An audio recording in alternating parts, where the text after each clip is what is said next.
Hello नमस्कार welcome to inculcate learning. तो आज हम बात करने वाले हैं कुछ क्वेश्चंस की। हमने जो प्रैक्टिस सीरीज शुरू की है उसमें अगले कुछ क्वेश्चंस हम सॉल्व करने वाले हैं। आपके कितने क्वेश्चंस सही हुए, अगर आप सीरियसली अटेम्प्ट करके देख लें तो एक बार नीचे कमेंट करके बताइएगा। So this is presented by me Raveena. अगर आपको वीडियोस इन्फॉर्मेटिव लग रही हैं तो लाइक शेयर और सब्सक्राइब जो आप इनकलकेट लर्निंग को कर सकते हैं। सबसे पहला क्वेश्चन है, who gave the concept of multiple intelligence. तो मल्टीपल इंटेलिजेंस का कॉन्सेप्ट किसने दिया है? स्पीयरमैन, गार्डनर, गोल्डमैन और जॉन मेयर। अब इस तरीके के क्वेश्चंस ये बहुत सारे एग्जाम्स के प्रीवियस ईयर्स में से भी जो है इंस्पिरेशन लेके उठाए गए हैं क्वेश्चन। सो हमें देखने वाली ये चीज है कि अगर मल्टीपल इंटेलिजेंस का कॉन्सेप्ट किसने दिया है ये पूछा गया है, तो इंटेलिजेंस में जो इतनी सारी थियरीज हैं उनका डायरेक्ट नाम पूछा जा सकता है कि या फिर जो पर्सनालिटी में थियरीज हैं या इंटेलिजेंस में थियरीज हैं या लर्निंग थियरीज हैं। सो एटलीस्ट आपको ये चीजें तो टिप्स में होनी चाहिए कि कौन सी थियरी किसने दी है, ठीक है। और उस थियरी में अगर कुछ स्पेसिफिक टाइप्स हैं या कुछ स्पेसिफिक पॉइंट्स हैं तो उनकी मेन हेडिंग जो है वो आपको पता होनी चाहिए, क्योंकि कई बार एग्जाम में कॉन्सेप्ट की जगह डायरेक्ट फैक्चुअल क्वेश्चन आ जाता है, तो आपको ये चीज पता होनी चाहिए। सो मल्टीपल इंटेलिजेंस का कॉन्सेप्ट जो है वो गार्डनर ने दिया है। और कौन कौन सी मल्टीपल इंटेलिजेंस यानी कौन सी 8 मल्टीपल इंटेलिजेंस की बात इन्होंने की है, तो वो आप जो है कमेंट बॉक्स में कमेंट करके बताइएगा। नेक्स्ट क्वेश्चन है, which of the following is not the role of teacher in inclusive classroom. तो इंक्लूसिव क्लासरूम में यानी इंक्लूसिव एजुकेशन से रिलेटेड क्वेश्चन हर एग्जाम में आते हैं। सो इंक्लूसिव क्लासरूम में टीचर का क्या रोल नहीं है। सो ये नोट जो है, ये चीज है नोट ओनली, इन वर्ड्स पे आप हमेशा फोकस कीजिएगा और उनको ध्यान से पढ़िएगा, क्योंकि कई बार जल्दबाजी में हमें क्वेश्चन आता है लेकिन जल्दबाजी में हम उसको गलत कराते हैं और फिर घर आके देखते हैं कि ओ शिट ये तो नोट था, ठीक है। सो आप नोट को हमेशा ध्यान से पढ़ेंगे, क्वेश्चन को 2 बार पढ़ लीजिएगा। सो कौन सा रोल टीचर का नहीं है वो पूछा गया है। Teacher should not pay the attention to differently abled children. So teacher को जो डिफरेंटली एबल्ड बच्चे हैं उनकी तरफ अटेंशन नहीं, उनकी तरफ ध्यान नहीं देना चाहिए, ये बोला गया है। Teacher should encourage the children, बच्चों को एनकरेज करना चाहिए। Teacher should devote extra time to teach learning disabled, यानी जो बच्चे जिनमें लर्निंग डिसेबिलिटी है जैसे डिसलेक्सिया, डिस्प्रैक्सिया, तो वो जो हम सारी की सारी पढ़ते हैं डिसकैलकुलिया, जो जितनी भी हमने पढ़ी हुई हैं लर्निंग डिसेबिलिटीज, तो वो लर्निंग डिसेबिलिटी वाले बच्चे जो हैं उनको टीचर एक्स्ट्रा टाइम डिवोट करे। फिर है, make adequate seating arrangement according to the requirement of the child, यानी कि इसका क्या मतलब हो गया कि मान लीजिए कोई बच्चा पार्शियली विजुअली चैलेंज्ड है तो उसको पीछे की बजाय आगे बिठा दीजिए ताकि उसको बोर्ड या जो भी आप समझा रहे हैं वो अच्छे से दिखे। तो एक बेटर तरीके का सीटिंग अरेंजमेंट जो है वो टीचर को करना चाहिए। सो अब क्या नहीं करना चाहिए वो पूछा है, तो टीचर को अटेंशन सबको देनी चाहिए, ना कि ये कि भाई डिफरेंटली एबल्ड चिल्ड्रन को जो है टीचर अटेंशन ना पे करे। तो ऑप्शन ए जो है वो गलत हो जाएगा और गलत ही इसमें पूछा गया है। नेक्स्ट है, डिसलेक्सिया हैज डिफिकल्टी इन। तो डिसलेक्सिया क्या है? एक लर्निंग डिफिकल्टी है, लर्निंग डिसेबिलिटी है। सो किस चीज में डिफिकल्टी आती है? एक्सप्रेस करने में, खड़े होने में, बोलने में, या रीडिंग में, या स्पेलिंग में। यानी जैसे आपने देखा हो तारे जमीन पर जो मूवी है उसमें भी डिसलेक्सिया है वो ईशान को। सो उसको क्या है, जो लेटर्स हैं वो घूमते हुए डांस करते हुए नजर आते हैं, यानी कि वो बेटर तरीके से, जैसे बी और डी में उल्टा उसको समझ नहीं आता कौन सी क्या चीज है। सो रीडिंग में जो है वो डिसलेक्सिक बच्चों को दिक्कत होती है, और इसका एक सोल्यूशन जो है वो कर्सिव राइटिंग को भी माना गया, क्योंकि जब आप कर्सिव राइटिंग लिखते हैं तो वो जो बी और डी है उनकी शेप जो है वो चेंज हो जाती है। सो उनके लिए जो है वो कर्सिव राइटिंग बेटर तरीके से समझ पाते हैं एज कंपेरिजन टू जो नॉर्मल जो हमारी टेक्स्ट बुक्स में होती है कि बी और डी सेम सेम लगते हैं। सो वो चीज क्या है, डिसलेक्सिया के लिए आपको ध्यान रखनी है।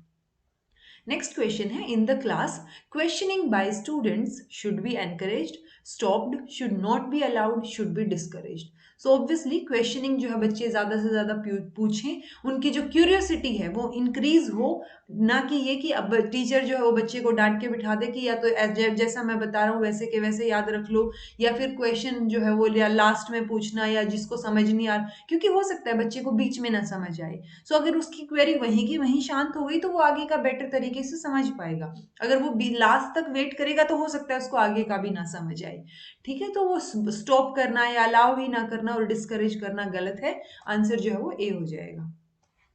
नेक्स्ट है learning is the acquisition of knowledge, habits and attitudes. It involves new ways of doing things and it operates in an individual's attempt to overcome obstacles और to readjust to new situations. So basically learning क्या है कि knowledge, habits, attitude और इनको acquire करना है कि आप क्या सीख रहे हैं, क्या एक्वायर कर रहे हैं आपके एनवायरमेंट से या आसपास की चीज़ों से. तो ये जो डेफिनेशन इन्होंने लर्निंग की दी है वो किसने बोली है, ये पूछा गया है. सो ये डेफिनेशन जो है वो क्रो एंड क्रो ने दी है. नेक्स्ट है learning is a process of progressive behaviour adaptation.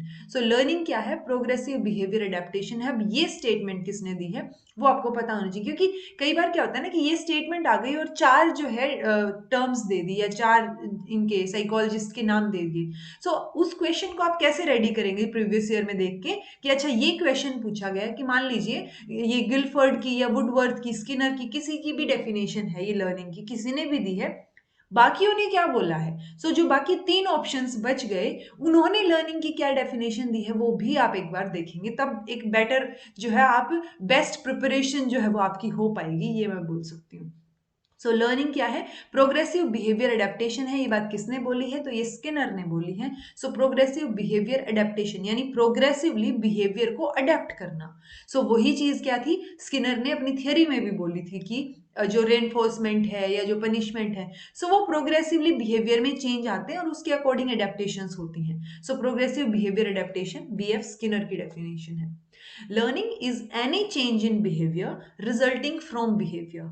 सो ये जो है प्रीवियस ईयर क्वेश्चन है, यूपी टेट में आई थिंक ये पूछा गया था कि लर्निंग क्या है, चेंज इन बिहेवियर, के बिहेवियर में चेंज होना और किसकी वजह से, रिजल्टिंग फ्रॉम बिहेवियर, बिहेवियर से ही बिहेवियर में चेंज हो रहा है. सो वो क्या है, लर्निंग है. तो ये किसने बोला है, सो ये जो है गिलफर्ड ने बोला है. बी इसका राइट आंसर हो जाएगा. नेक्स्ट है learning is the process of acquiring new knowledge and new responses. So learning जो है नई नॉलेज को एक्वायर करना, नए रिस्पॉन्सेज को एक्वायर करना. ये किसने बोला है वो आपको बताना है. हम क्रो एंड क्रो की, गिलफर्ड की, स्किनर की ऑलरेडी लर्निंग की डेफिनेशन देख चुके हैं, तो ये ऑब्वियसली वुडवर्थ ही आएगा. नेक्स्ट है who gave the basic teaching model. तो बेसिक टीचिंग मॉडल जो है, क्योंकि टीचिंग में भी काफी सारे मॉडल हैं, सो बेसिक टीचिंग मॉडल किसने दिया है, बहुत सारी यूनिवर्सिटीज के सिलेबस में है भी ये बीएड में. सो बेसिक टीचिंग मॉडल किसने दिया है, Robert Glaser, Bruner, Ausubel, Kurt Lewin. तो ये आंसर जो है वो ए हो जाएगा, रॉबर्ट ग्लेसर. ब्रूनर का अलग डेवलपमेंट का है, या जो ओसेबल है उन्होंने एक अलग थियरी दी है, कर्ट लेविन ने फील्ड थियरी दी है. तो आपको ध्यान होनी चाहिए किसने कौन सी थियरी या किसने कौन सा मॉडल दिया है. नेक्स्ट क्वेश्चन है first step of problem solving is. तो जब प्रॉब्लम सॉल्विंग की बात आ रही है तो उसके बहुत सारे स्टेप होते हैं जिसमें आपसे फर्स्ट स्टेप पूछा गया है. सो जब आप इस तरीके का क्वेश्चन देखें तो आप सिर्फ फर्स्ट स्टेप और सही आंसर देख के नहीं छोड़ेंगे, एक बार आप रिवाइज करेंगे कि अगर ये फर्स्ट स्टेप पूछ रहा है यानी कौन कौन से स्टेप्स हैं प्रॉब्लम सॉल्विंग के, तो वो चीज आप देखिएगा. तो फर्स्ट ऑप्शन है टेस्टिंग ऑफ हाइपोथेसिस, कि हाइपोथेसिस को टेस्ट करना. हाइपोथेसिस टेस्टिंग सबसे पहले कैसे आ सकती है, एटलीस्ट उससे पहले हाइपोथेसिस आप बनाए तो सो फॉर्मुलेशन ऑफ हाइपोथेसिस आना चाहिए उससे पहले. तो डाटा कलेक्शन लास्ट में होता है कि आप उसके बाद जो है डाटा कलेक्शन के बाद कंक्लूजन पे पहुंचते हैं. सो आइडेंटिफिकेशन ऑफ प्रॉब्लम जो है वो फर्स्ट स्टेप है, क्योंकि आप बोल रहे हैं कि प्रॉब्लम को सॉल्व करना है, तो आपको सबसे पहले क्या चीज पता होनी चाहिए कि प्रॉब्लम है क्या. सो एक्चुअल में जब आप प्रॉब्लम को डिफाइन करेंगे वो आइडेंटिफिकेशन ऑफ प्रॉब्लम जो है वो फर्स्ट स्टेप होगा. बाकी के स्टेप्स जो है वो हमें पता होने चाहिए. नॉर्मली हम 6 स्टेप्स पढ़ते हैं, कई बार इनकी डेफिनेशन चेंज कर दी जाती है बट कॉन्सेप्ट सेम होता है. तो आपको कॉन्सेप्ट समझना है कि ऑब्वियसली जब एक प्रॉब्लम है तो आप उसको पहले आइडेंटिफाई करेंगे कि एक्चुअल में दिक्कत क्या है, ठीक है, प्रॉब्लम क्या है यानी डिफाइन करेंगे प्रॉब्लम को. फिर रूट कॉज जो है वो उसका कारण क्या है, एक्चुअल में जो बेसिक रीजन है उसका कॉज क्या है वो देखेंगे. नेक्स्ट स्टेप होगा कि अल्टरनेटिव सॉल्यूशंस क्या क्या हो सकते हैं, उन सॉल्यूशन में से बेस्ट क्या होगा वो सेलेक्ट करेंगे आप. फिर उस सॉल्यूशन को इंप्लीमेंट करेंगे और जो आउटकम आएगा उसको इवेल्युएट करेंगे. सो ये क्या है, ये 6 स्टेप्स हैं. इनकी जो लैंग्वेज है वो कई बार चेंज कर दी जाती है, तो वो चीज आपको ध्यान रखनी है. कई बार बोल देंगे कि जो ये 12 अल्टरनेटिव आइडियाज या फिर किसी आइडिया को एक सेलेक्ट कर लेना। सो वो चीज आप देखिएगा कि कॉन्सेप्ट आपका जो है वो क्लियर रहे, कि कॉमन सेंस है ना, कि प्रॉब्लम को पहले आप आइडेंटिफाई करेंगे तभी तो सॉल्व करने की कोशिश करेंगे। सो पहले प्रॉब्लम का आइडेंटिफिकेशन होगा, तो डी जो है वो सही आंसर हो जाएगा। So this was all about today. Next time हम जो है थर्ड जो इसका पार्ट होगा वो करेंगे। So thank you so much for watching. अगर आपको वीडियोज इन्फॉर्मेटिव लग रही हैं तो लाइक शेयर और सब्सक्राइब जो आप इनकलकेट लर्निंग को कीजिएगा।